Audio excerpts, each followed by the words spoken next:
Payo. Payo ni Prof. The Professor's Advice. Galing po kay Teacher Myra ng Cabanatuan City.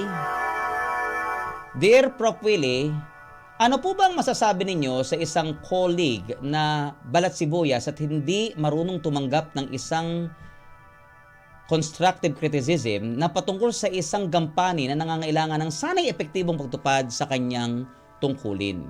Sa halip na sanay tinanggap niya ito bilang gabay sa kanyang pagiging mas epektibong opisyal sa trabahong iniata sa kanya, napikon po at nagsabing aalis na lamang sa kanyang pwesto o posisyon. Mangyari kasi ay nahirang siya ng management bilang prefect of discipline ng paaralan. Pero nagtataka kami na kapag assembly ng mga estudyante ay magulo at hinahayaan niya lamang na maglakad ang ilang late na mag-aaral kahit pa oras ng prayers o pagdarasal. Katwiran niya, hindi niya raw sinisita dahil iba't ibang paraan daw ang pagdarasal kahit paminsan ay naglalakad. Isa pa ay collective effort daw dapat ang pagdisiplina kung kaya't hindi dapat iasa sa kanya lang. Ano po ba ang inyong tayo sa isyong ito? Gumagalang, Teacher Myra ng Cabanatuan City. Mabuhay kayo dyan sa Nueva Ecija. Alam mo, teacher, hindi nakakatulong ang isang lideratong pabebe, no? At makitid ang pangunawa sa mga bagay-bagay. Ika nga, ang pikon ay laging talo. Dapat, isa-isip ng bawat nanunungkulan na ang kritisismong ibinabato ay marapat na suriin at hindi tamang gawing isang isyong personal. Ang profesionalismo sa diwa at gawa ay sandigan ng isang Pilipinong may malawak na isip bilang manggagawa dapat. Sana.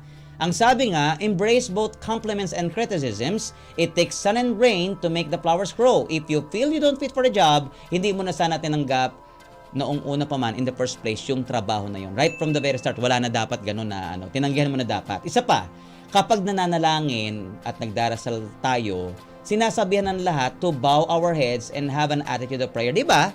Bakit mo pinapayagan na naglalakad? Parang kabaligtaran yata yun. Diba humihinto pa nga tayo, Glenn, engineer, pagka kailangan manalangan ng magdasal at magpakita ng attitude of prayer. Attitude of prayer ba yung naglalakad ka? Yun sa pambansang awit lang yung lupang hinirang Pambansang awit lang yan, humihinto tayo, nagbibigay pugay, sumasaludo, yung pang para sa Panginoong Diyos, di ba? Kung hindi ka naman mangunguna sa pagsita ng mga mali at iaasa pa rin sa teachers, para ano pa't pinapasweldo ka para sa trabaho na yan? Kaya, ayusin mo at harapin. Yung discipline coordinator na yan o prefect of discipline ba yan? Hindi yung kapag may nakapon na sa'yo, gagawin mong personal. Babanatan mo kaagad ng resign, lalo't wala ka pa yata nagagawang ano man dyan o napapatunayan, kaugnay niyan. Huwag ganun. Professional tayo dapat. Huwag parang isip bata.